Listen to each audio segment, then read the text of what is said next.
Yes, a pop-up drink stand can absolutely offer protein drinks, but only if the stand follows the proper food and beverage permitting rules in its city or county, since protein drinks are treated as a food product and not just a simple beverage like lemonade.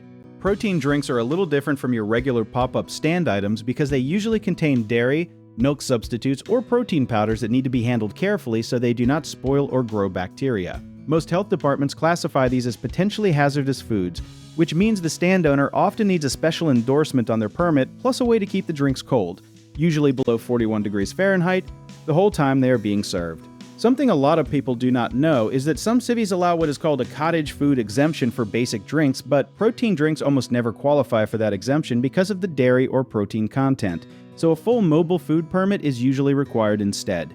This means the owner needs proper refrigeration equipment, a commissary kitchen to prepare and store ingredients, and sometimes even a separate inspection just for cold holding equipment.